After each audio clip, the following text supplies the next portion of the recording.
오늘은 창세기 1장 2절 갖고 말씀드릴 거예요. 혼돈이란 무엇인가? 그 혼돈에 관해서 말씀드리고 그 이후에 여러분과 이렇게 대화하면 좋겠습니다. 이 대화할 때 항상 자신한테 떠오르는 질문은 미리 준비한 것도 좋지만 즉시 즉흥적으로 생각나는 질문이 더 좋아요. 그게 솔직하고. 그래서 그걸 받고 제가 솔직하게 제가 알면 말씀드리고 모르면 모른다고 하고 그래서 서로 대화했으면 좋겠습니다. 지난 시간에 말씀드린 내용은 시작이란 무엇인가 이에 대해서 말씀드렸어요. 그래서 성서와 같은 더 북이라고 말하죠. 위대한 책. 인류 역사상 성서만큼 위대한 유산을 남긴 책은 없을 겁니다. 그렇죠? 이 성서를 통해서 대한민국도 상당히 그 혜택을 봤어요. 대한민국 19세기 말에 한문 전형이었는데 일본에 계신 이수정 씨가 처음으로 한글 성경을 번역을 해서 그 성경이 20세기 초에 대한민국으로 와서 그 당시에 글을 모르던 아녀자들과 그리고 평민들이 한글을 쓰기 시작하면서 소위 말해서 문자와 그다음에 지식의 민주화가 시작됐습니다. 그래서 사실 한글 전역이 되기까지 상당한 시간이 걸렸지만 이 성경을 통해서 보통 사람들이 희망을 갖고 그리고 자신들도 온전한 인간으로 다시 태어날 수 있는 계기를 마련했습니다. 그것은 한국만 그렇지 않습니다. 그렇죠? 15세기, 16세기에 독일도 마틴 루터가 구텐베르그라는 그 당시 최고의 천재와 함께 협업해서 독일어가 독일 사람들의 언어가 되는데 라틴어가 아니라 일반 사람들이 읽고 쓸 수 있는 언어가 되는데 가장 큰 역할을 한 것이 사실은 바로 루터 성서입니다. 루터 성서를 통해서 괴테도 나오고 그 이후에 베토벤도 나온 것입니다. 그 마찬가지로 1611년에 영국에서 흠정령이 번역이 됐죠. 그 당시 여러분이 15세기, 14세기 있었다면, 영국에 있었다면 여러분은 불어를 사용하거나 그리고 책을 쓴다 그러면 그 책은 라틴어로 썼을 것입니다. 그런데 그 당시 영국이 이 로마로부터 독립하기 위해서 새로운 앵글리칸 처치라는 걸 만들면서 우리가 우리의 자국의 언어로 성서를 써야겠다고 결심을 했고 그래서 등장한 것이 1611년에 소위 말하는 킹 제임스 버전 흠정령입니다. 흠정령을 통해서 오늘날 영어라는 것이 국제 공용화되는데 오늘날 영어는 사실 셰익스피어하고 흠정령이 맞는 거예요. 그래서 그 당시에 있는 옥스포드와 캠브리지 있던 학자들이 히브리어 학자, 성서학자들이 그 원전을 번역하면서 없었던 영어 단어를 만들어냅니다.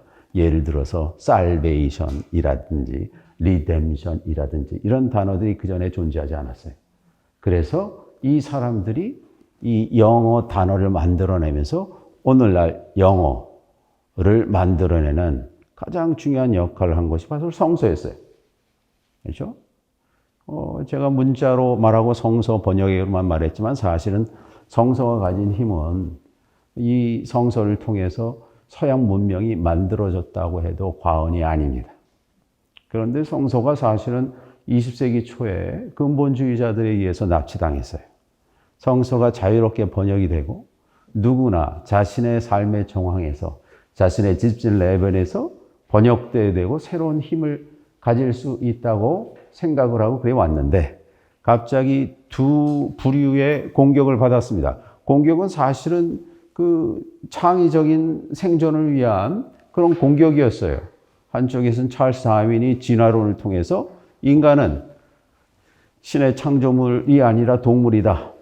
동물이기 때문에 다른 동물에 대한 배려가 있어야 되고 그 동물에 대한 그런 정책이 있어야 된다 해서 인간은 창조된 것이 아니라 진화되었다라는 이론을 만들어내면서 그 당시 자신이 알고 있던 성서에 대한 생각이 무너지는 것을 느껴서 일부 사람들이 근본주의로 무장하게 됐습니다.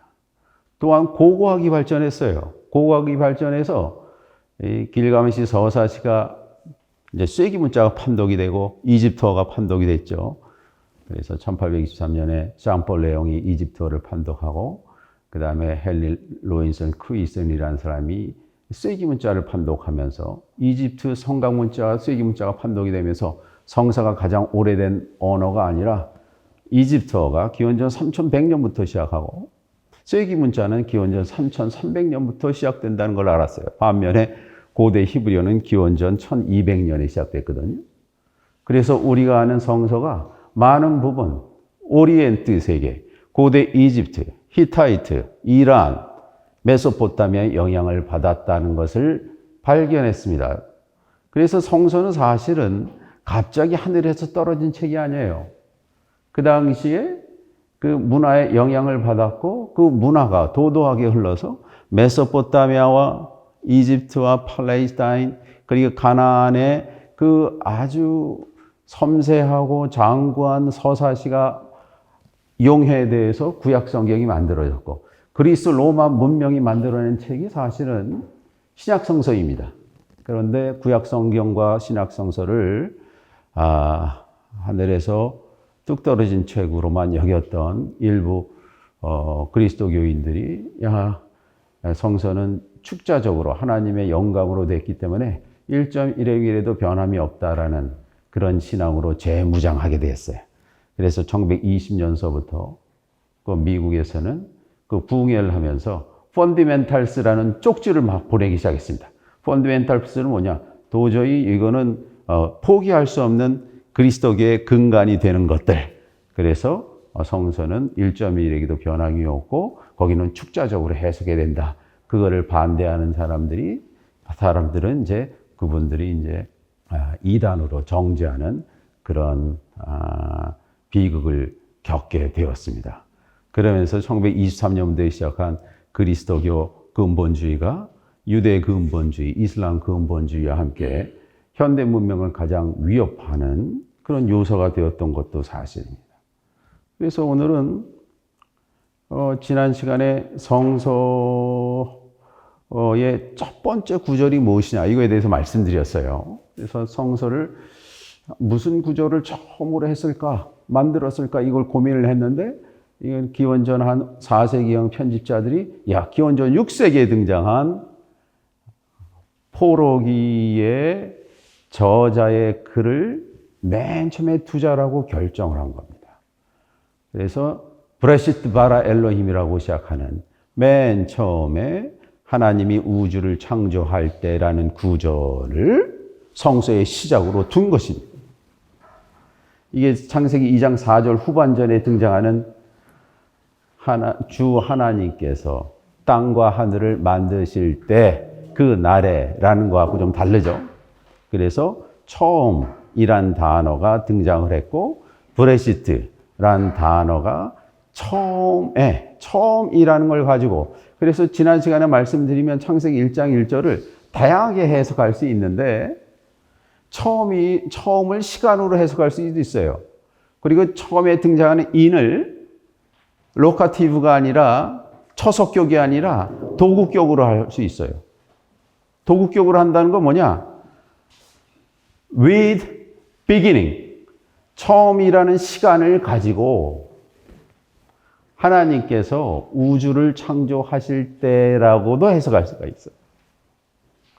그러니까 장소는 시간이 만든 공간이라는 거죠.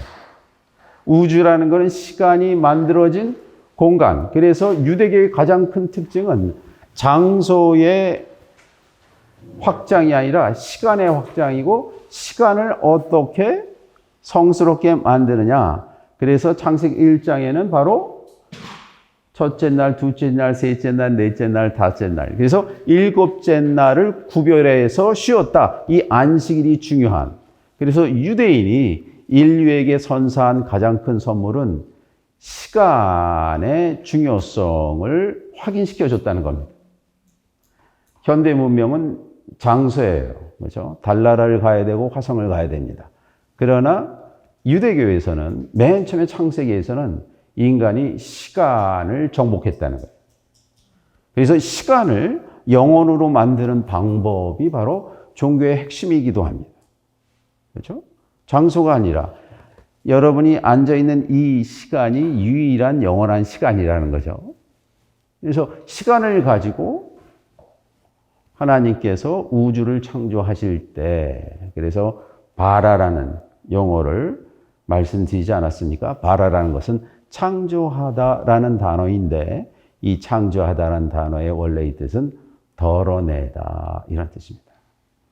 그러니까 여기에 있는 땅과 하늘과 땅이 지금 없었어요. 아직 하늘과 땅을 만들지 않았거든요. 하늘과 땅이라는 것이 사실은 두 개의 서로 다른 개념을 병렬시켜 전체를 나타내는 용법이에요. 이 라틴어로 메리스무스라 그래서 토탈리티를 말하는 겁니다. 그러니까 그 번역을 하자면 하나님께서 전체 우주를 만드실 맨 처음에, 이런 뜻이에요. 그럼 맨 처음에 우주를 만들기 전에 뭐가 있었을까? 그렇죠? 오늘 그 문제를 말씀드리려고 해요. 그 문제의 핵심은 창세기 1장 2절에 있습니다. 오늘 핸드아웃에 보시면 합니다.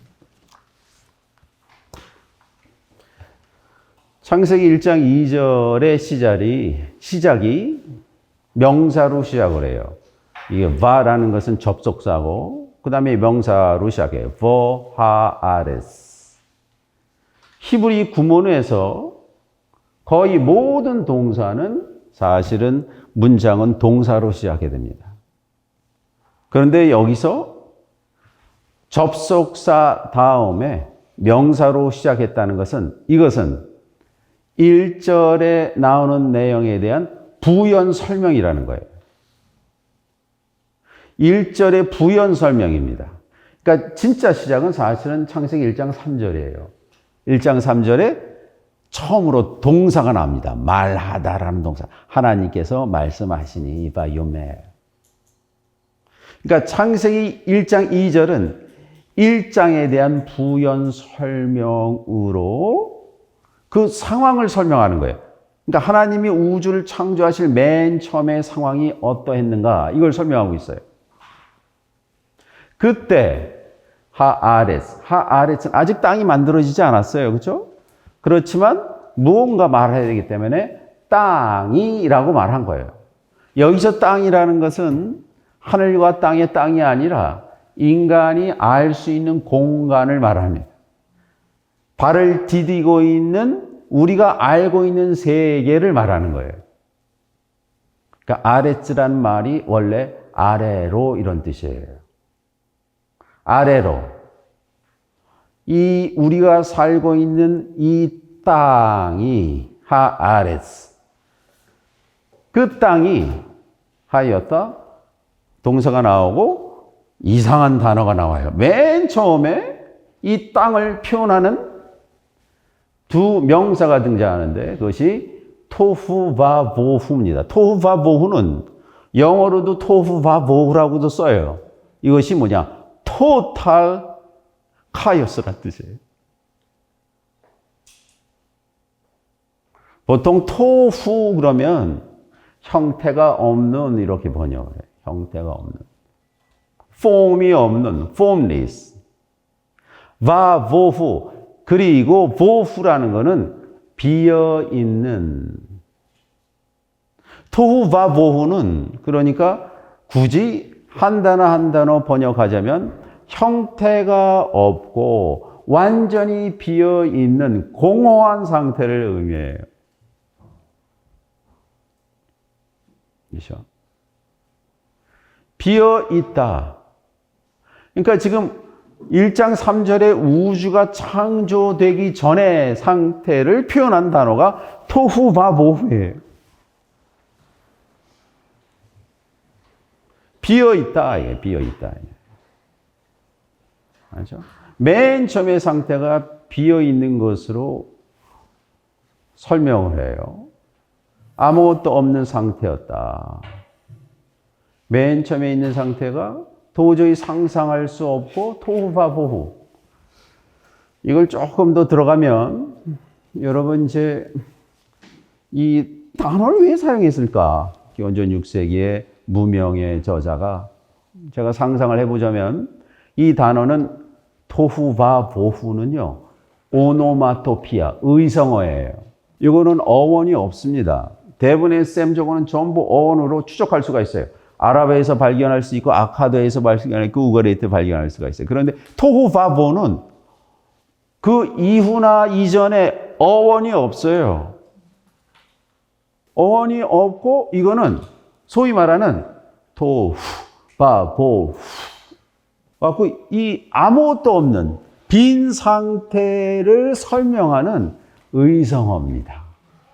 이 말은 이 글을 쓴 사람의 저자가 최초의 상태는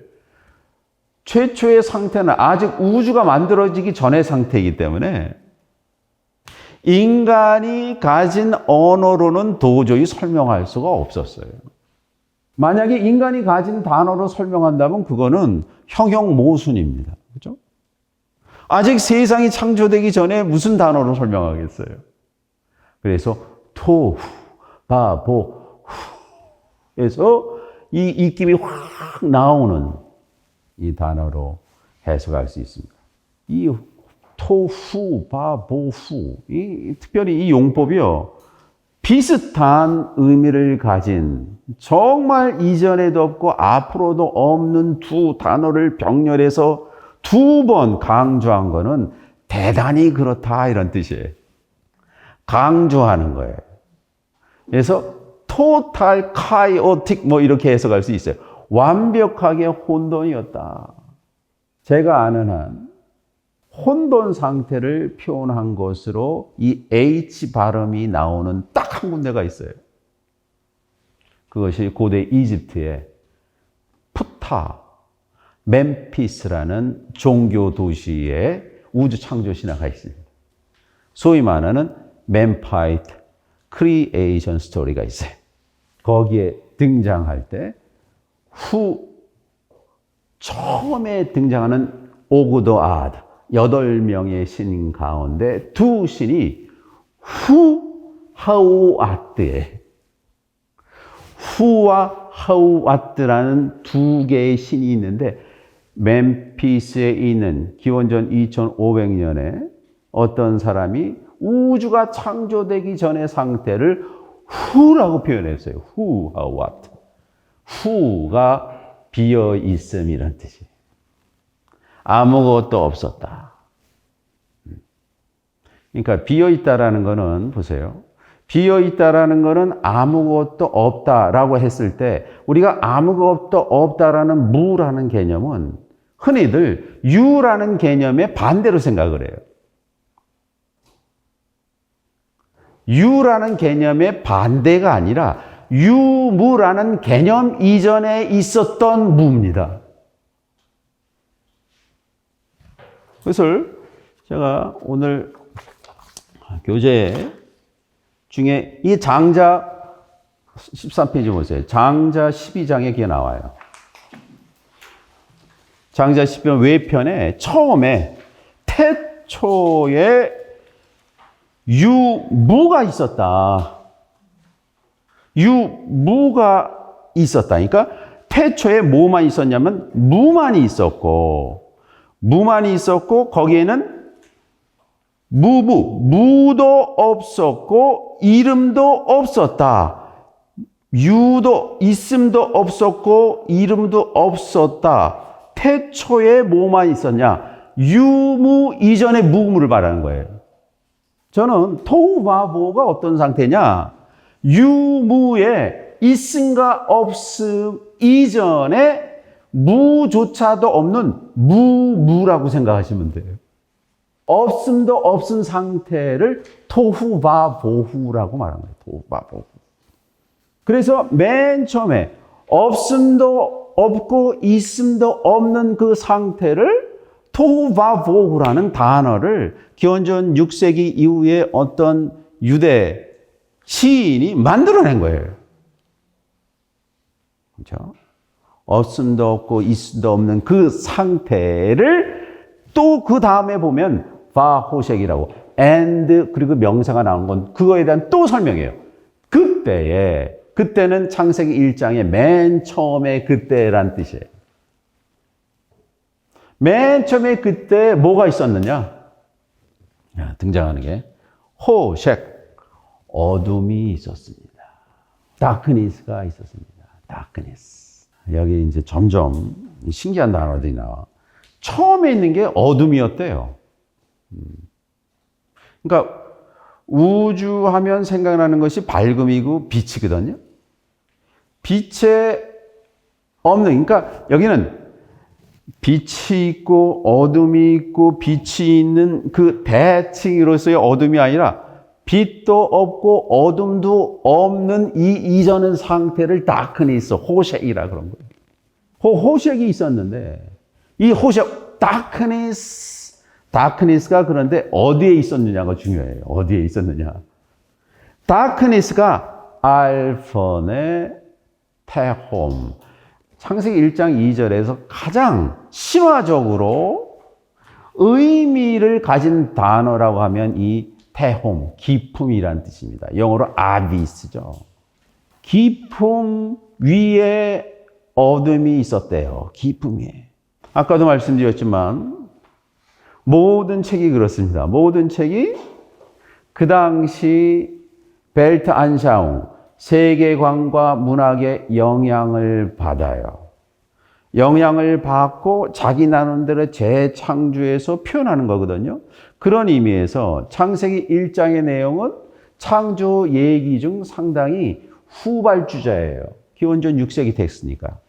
이전에 리그베다 텍스트도 있고요. 기원전 12세기. 기원전 19세기에 바빌로니아의 에누마 엘리시도 있고, 아까 말씀드렸던 멤파이트 티알로지, 그래서 기원전 20세기 이집트 신화도 있어요. 그래서 이 문장은 어둠이 깊음 위에 있다, 아비스에 있다. 그러면 아비스는요, 신화소예요. 신화소, 미팀. 미팀이라는 거는 그 단어를 통해서 이야기가 만들어지기 위한 빌딩 블록이에요. 이 단어가 여기 위치함으로써 우주 창조의 얘기가 찬란하고 정교하게 만들어진 거예요. 이 단어가 없으면 창세기 1장이 무너질 거예요, 아마. 왜냐하면 기품이라는 단어가 아주 중요한 단어이기 때문에 그래요. 기품이란 단어, 이 태홈이란 단어는 히브리어뿐만 아니라 이전에 메소포타미아의 우주 창조 신화에 아주 중요한 혼돈의 여신으로 등장하는 단어예요.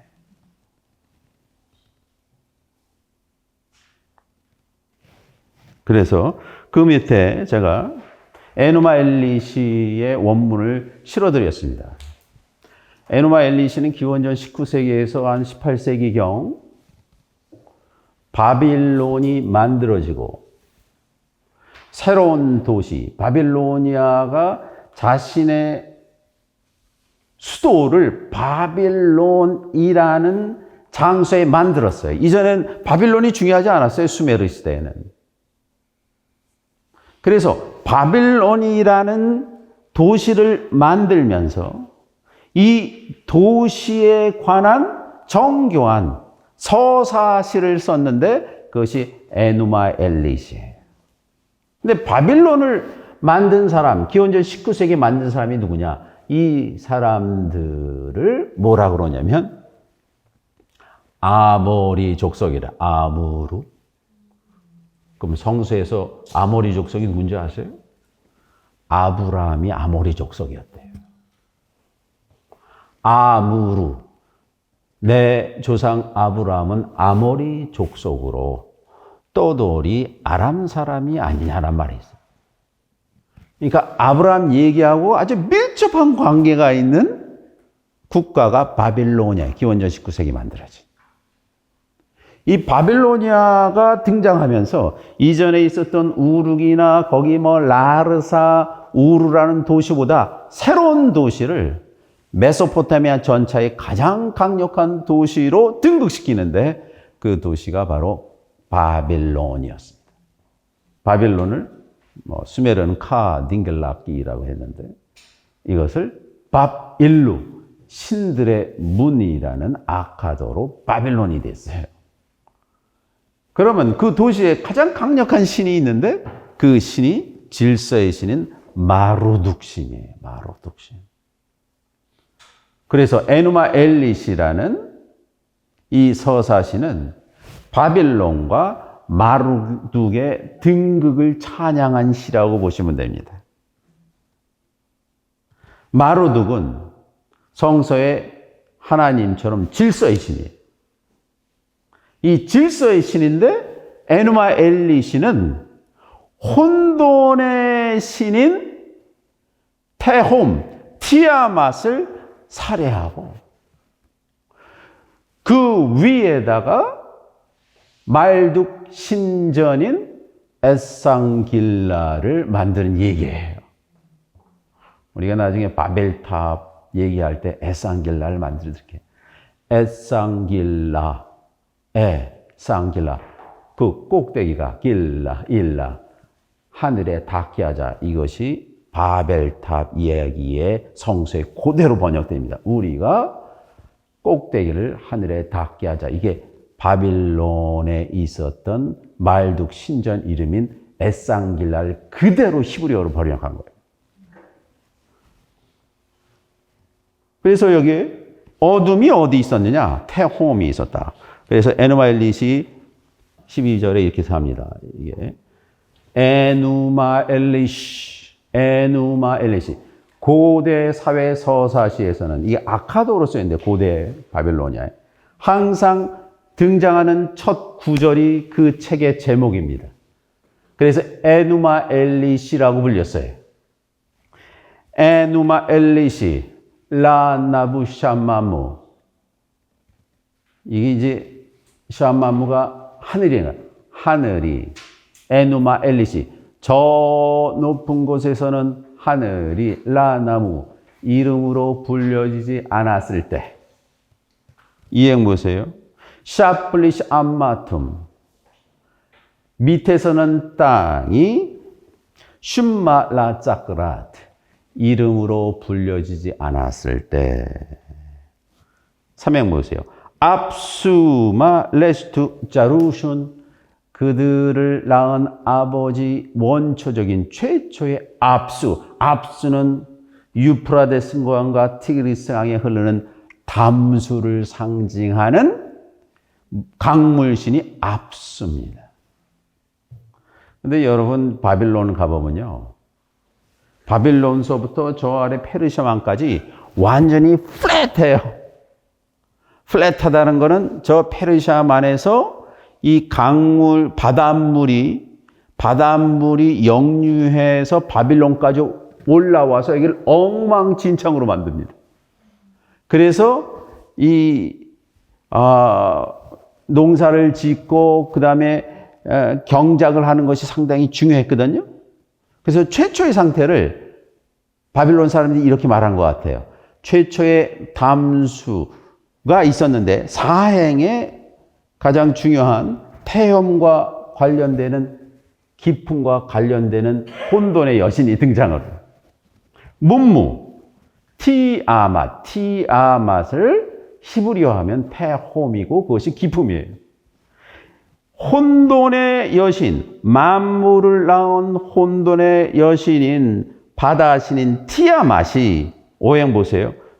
메슈누 이스테니시 이흑구마 서로 물을 섞고 있었을 때 그래서 티그리스 강과 유프라데스 강 그리고 바닷물이 하나가 돼서 엉망진창의 상태를 최초의 상태로 막. 여기에 이제 누가 등장하냐? 말둑신이 등장을 해요. 모든 신들이 이 바닷물 신을 이길 수가 없었어요. 이 신화에 의하면 그래서 말둑 신한테 권위를 줍니다. 내가 저 바닷물 신을 물리치겠다. 물리치겠으니까 만약에 내가 물리친다면 내 말이 하는데도 모든 것이 이루어지는 왕권을 나에게 달라 그래. 그 당시 신들이 티아마 신이 모든 것을 삼켜버리는 최고의 혼돈의 시기이기 때문에 만일 당신이 티아맛을 죽인다면 우리의 모든 왕권을 당신에게 주겠습니다. 그래 하는 말이 당신의 말하는 것이 법입니다. 그래요. 당신의 말하는 것이 반드시 이루어집니다. 이걸 포기를 해요. 그래서 말둑이 티아맛과의 싸움을 합니다. 싸움을 통해서 티아맛을 이김으로 바빌론이 만들어지고 말둑의 말이 곧 법이 돼요. 그렇죠? 말둑의 말이 곧 법이 돼요. 그래서 여러분, 바닷물을 이길 수 있는 가장 강력한 무기가 하나 있습니다.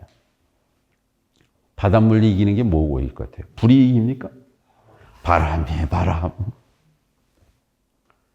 그래서 신들의 왕이면서 신들의 할아버지인 아누 신이, 하늘 신이 7 바람을 말둑이한테 선물을 줘요. 그래서 7 바람을 갖고 바닷물에 장풍을 확 불어요. 장풍을 부니까 어떻게 됐어요? 바닷물이 갈라지죠. 그래, 마른 땅이 나오죠. 이것이 홍해 사건이에요. 온전히 들어갔다가 물에서 나오는 이것이 세례받는 사건이에요. 그때 항상 등장하는 것이 뭐라고? 바람입니다. 바람. 그래서 창세기 1장 2절에 에누마 엘리시에 등장하는, 그래서 바람을 확 불어요. 그래서 바닷물이 이게 갈라져요. 갈라져서 티아맛의 꼬리를 하늘에 올려서 은하수를 만듭니다. 티아맛의 눈에서 나오는 눈물로 티그리스강과 유프라데스강을 말해요. 그러니까 혼돈의 여신의 몸을 완전히 쪼개서 우주 창조라는 질서를 만들어요. 그래서 이 우주를 만들 때 뭘 갖고 왔냐? 그물을 갖고 와요. 그물. 그물을 가서 이 물이 움직이지 못하게 함으로써 질서가 만들어지는 사건 얘기가 에누마 엘리시. 그러니까 바빌론의 포로로 잡혀간 무명의 이스라엘 히브리 저자가 이 신화를 몰랐을 리가 없어요. 그래서 창세기 1장 2절에 혼돈을 묘사할 때 여기에 다 숨겨놓은 거예요. 그래서 뭐라 그랬어요? 어둠이 어디에 있었다고요? 티아맛 위에 있었다. 깊음 위에 있었다. 티함이라는 단어가 있어요. 신화소가. 이것이 히브리어 가면 태홈이 되고 깊음이 되고 이쪽에서 여성형 어미가 붙이면 티아맛이 되거든. 그래서 1장 2절에 그때 어둠의 여신 혼돈 머리 위에 짙게 깔려 있어. 어둠이. 이거는 폭풍 전야의 전쟁하기 상태예요. 그때 말둑신이 갖고 와서 장풍을 뿌린 거죠. 그래서 그 다음 문장에 바람이 등장하는 거예요. 그 다음 문장에 루하 엘로힘 메라헤페스 알프네이 하마임이라고 했어요. 루하 엘로힘이 보통 하나님의 영이라고 번역되기도 하죠. 하나님의 영. 근데 루하가 히브리어에서는 2가지 의미가 있어요. 하나는 스프릿이라는 뜻도 있고 두 번째는 바람이라는 뜻입니다. 그러니까 히브리어의 루하란 말은 바람이란 뜻도 있고 영이란 뜻도 있어요. 신약 성서에 뭐라고 그랬어요? 성령은 바람과 같아서 어디서 와서 어디로 가는지 모른다고 말씀하셨잖아요. 근데 사실은 한 단어예요. 거를 그리스어로 표현하지 못하니까 그리스어는 다른 단어이기 때문에 그렇게 표현한 겁니다.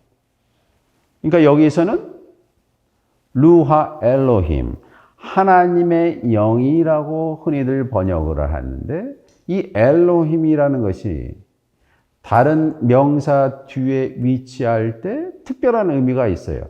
그 앞에 단어의 최상급을 나타내는 거예요. 그래서 성서에 예를 들어서 산이 있다. Mountain of God이다. 그러면 highest mountain, 가장 높은 산이라는 뜻이에요. 루하 엘로힘은 가장 강력한 바람이라는 뜻입니다. 가장 강력한 바람이 맨 뒤에 하마임, 물 위에 있었다.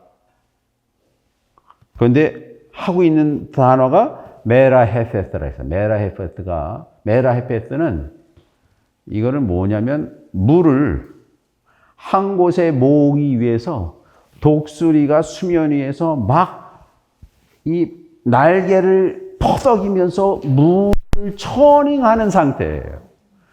물을 걷어내기 위해서 운행, 메라헤페트. 이걸 영어로 hovering over라고 번역을 했어요. 왔다 갔다 해갖고 물을 걷어내는 창조적인 행위를 말하는 거거든요.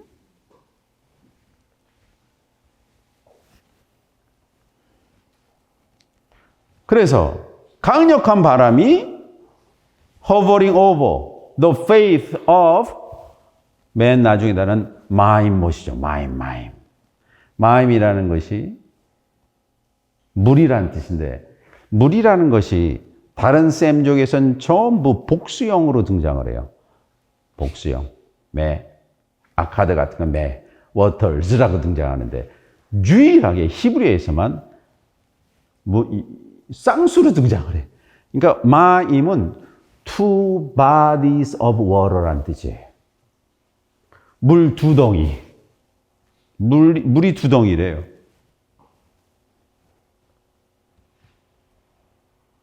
물이 두 덩이일 수가 없잖아요. 한 덩이인데. 고대 사람들은 물이 저 하늘에 있고요. 이 아래에 있다는 거예요. 그거 두 개예요. 그거 어떻게 만들어졌어요? 마루둑이 티아맛을 반쪽을 내서 반쪽을 올렸기 때문에. 그래서 저 위에 있는 물이 이쪽으로 새놓지 않도록 에누마일리시에는 마루둑이 여기다가 자물통으로 잠궈놔요. 이게 빠르꿈이라는 아카데미예요. 이걸 열면 어떻게 돼요? 이 위에 있는 물과 아래에 있는 물이 하나가 돼요. 그게 홍수예요. 노아 홍수 사건에 하늘에 문이 열리고 바다에 있는 가장 깊은 것이 터졌다 그랬어요. 이게 두 개 합친 것이 노아 홍수의 이 구절이 그대로 등장합니다. 그래서 마임이란 말이 무슨 자매냐면 두 개의 물덩이라는 뜻이에요. 두 개의 물덩이. 두 개의 물덩이가 두 개의 물덩이 위에 막 처닝하고 있었다. 그래서 창세기 1장 2절은 혼돈의 상태를 표현한 것이다. 혼돈의 상태. 혼돈의 상태의 표현으로 특별히 창세기 1장은 바빌론 신화에서 많은 아이디어를 얻었고 처음 상태, 혼돈의 상태를 표현한 것이 예를 들어서 아까도 말씀드린 인도의 리그베다라든가 이 리그베다 한번 보시겠어요? 13페이지. 리그베다의 우주 창조 신화를 말한 내용이 소위 말하는 만달라가 리그베다 10장 129절에 1행과 2행에 등장합니다. 맨 처음에 어떻게 시작하냐면 그때 맨 처음에 in the beginning 버레시 때예요.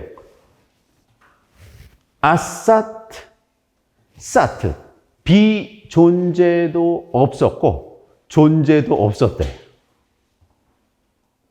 그건 장자 얘기하고 비슷하죠. 무도 없었고 유도 없었대. 그때 공간이라는 범위도 없었고 저 너머의 하늘도 없었습니다. 누가 덮었습니까? 어디에서? 쉴 만한 공간이 있습니까? 바닥이 없는 깊음의 물이 있었습니까? 이거 아비스, 태움을 말하는 거죠. 그때는 마르툼, 죽음도 없었고 아마르뜸, 비죽음도 불멸도 없었습니다. 밤이나 낮에 표식도 없었고 파라케타라는 것이 표식이라는 단어로 이 리그베다에서 여기에서만 등장하는 특별한 산스크리트 단어예요. 숨이 없는 그것이 자생적인 힘으로 숨을 쉬고 그때 에캄, 하나가 등장을 했다. 하나. 인도에서는 이게 하나가 상당히 중요하거든요. 하나를 고대 인도에서는 덕이라고 합니다. 하나라는 것은 개별 사물들이 각자가 자신의 짧은 인생에서 이루어야 될 한 가지를 에감이라고 그랬어요. 하나.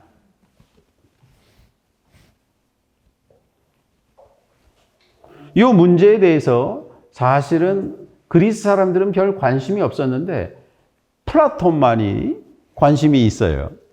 플라톤이 티마이오스라는 우주 창조 얘기를 썼어요. 우주 창조 얘기를 써서 철학자니까 이 사람이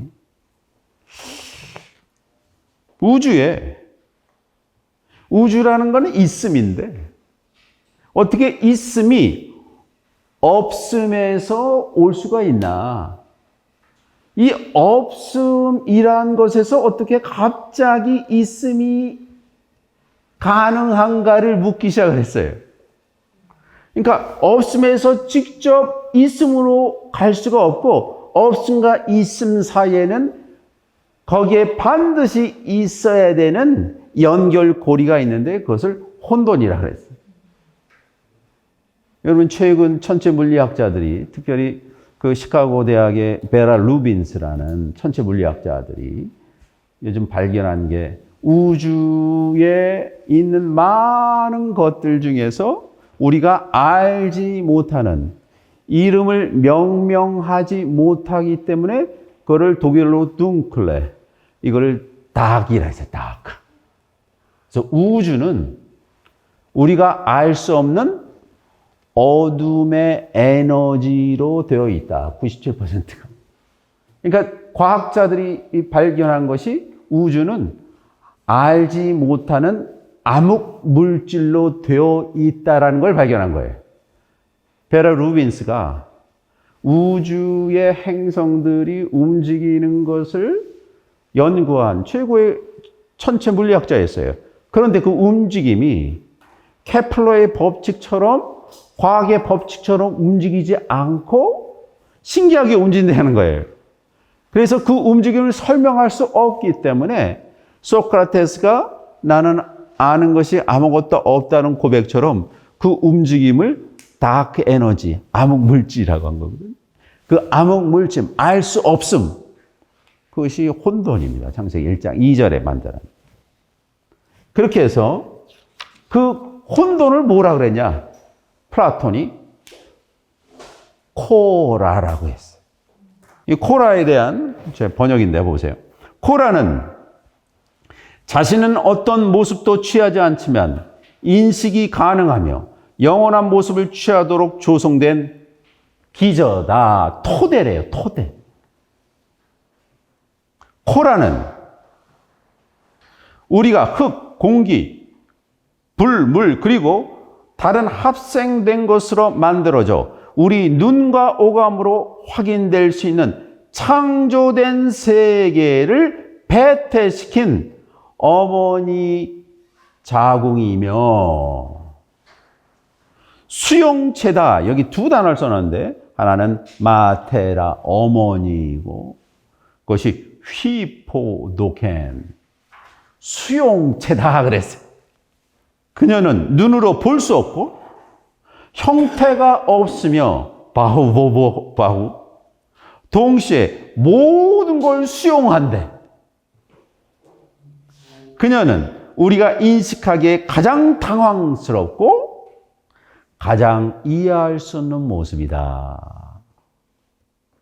우주라는 것은 있음이고 질서고 빛인데 이 있음, 우주, 상식, 이성이란 거는 이전에 있었던 어둠, 비상식, 없음을 전제로 해야 되는데 그 가운데 알 수 없는 공간과 시간을 통과해야 되는데 그것을 코라라고 그래요.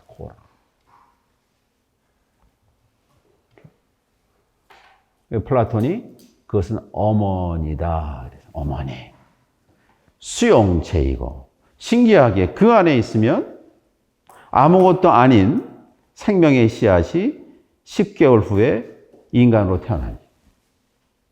하이데거가 이 코라를 이렇게 설명했어요. 그 코라라는 공간은 어머니의 뱃속처럼 어둡고 축축하고 비좁지만 신비하게 일정한 시간을 인내하면 생명으로 태어나는 공간이다. 코라라는 것이 어디에 등장하냐면 사실은 도시 기획에 나오는 하나의 공간이었어요. 도시 질서를 뭐라 그러냐면 폴리스라 그랬어요. 폴리스. 폴리테이아, 정체, 정기, 폴리틱스예요. 여기서 질서 안에서 이 법이 운행되는 공간이에요. 그런데 이 폴리스와는 달리 전혀 버려진 땅이 있어요. 이걸 사막, 에레모스라 그랬어요. 미드바리아, 히브리어로. 완전히 버려진 땅이 있어요. 그런데 버려진 땅과 이 폴리스 사이에 중간에 어정쩡한 경계가 있대요.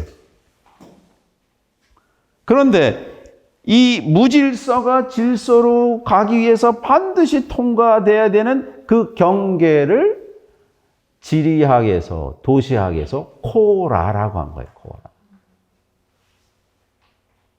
그래서 코라는 도시에서 가까운 버려진 땅이에요.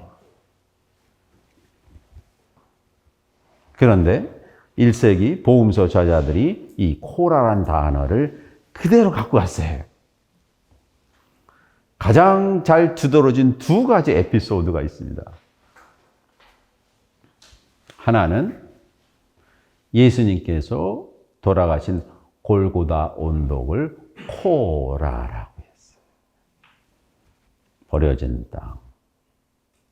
왜? 그것에 충분히 있어야지 부활할 수 있기 때문에 그래요. 죽어야 사는 공간이에요. 그러니까 죽음이 곧 삶이에요. 밤이 곧 아침이에요. 그래서 창세기 1장에는 항상 아침으로 시작하잖아요. 첫째 날, 둘째 날, 셋째 날, 넷째 날이 항상 밤이 되니 아침, 첫째 날. 항상 밤에서 시작해요. 밤이 아침이기 때문에 그래요. 그렇죠? 두 번째 예는 그 유명한 돌아온 탕자에 나와요. 둘째 아들이 아버지에게 저의 몫을 주십시오. 내가 해야 될 유일한 액함 한 가지를 찾으러 나가겠습니까? 아버지가 오케이, 네가 정신 차리겠구나. 마지못해 준 거야 아니라 기꺼이 준 거예요. 그래서 둘째 아들이 어디 간지 아세요? 머나먼 지방에 갔대요. 그때 사용된 그리스 단어가 코라. 에이스 코란 마크란 이래서 먼 땅으로 갔다. 먼 땅에 왜 갔냐? 오래된 자를 죽이고 새롭게 부활하기 위해서 간 거예요. 그게 코라예요. 그러니까 혼돈이에요, 혼돈. 혼돈은 그러니까 내가 다시 태어나기 위해서 반드시 있어야 할 공간이 혼돈이다. 그러니까 창세기 1장 2절이 혼돈을 표현한 거예요. 혼돈을 표현하고 이제 그 다음에 진정한 시작은 창세기 1장 3절. 하나님이 말씀하셨다. 말이 등장. 말. 요한복음 1장에 나오는 처음에 말이 있었다. 말. 로고스가 있었다. 로고스가 등장하거든요.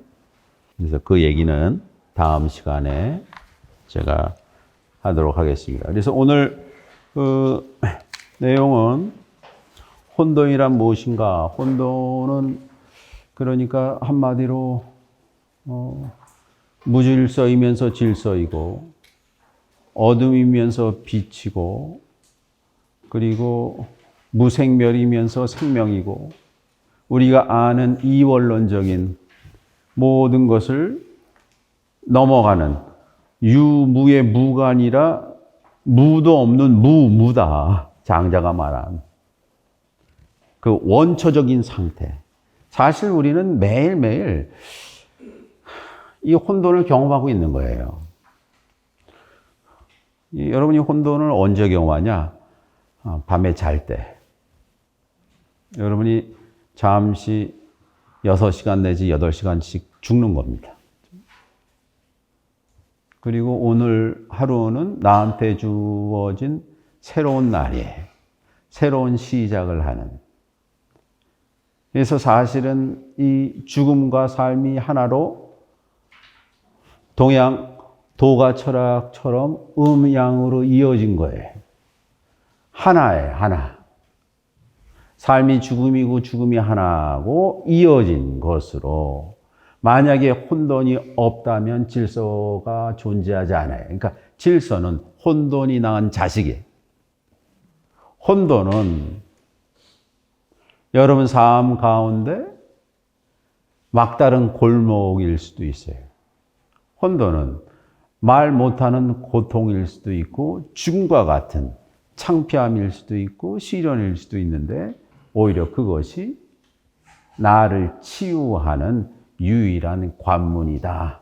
이 관문을 통해서 인간은 다시 태어난다. 그 메타포로 하나님께서 인간에게, 우주에게, 지구에게 밤을 선물해 주셨다. 엘리 위젤이 홀로코스트를 경험해서 유일하게 살아남아서 쓴 책이 나이트라는 책이 있어요. 흑야. 그렇죠? 나이트는 이해할 수 없지만 아침을 맞이하는 유일한 시간이다. 이런 뜻입니다. 그래서 혼돈에 대해서 오늘 말씀을 좀 드렸습니다.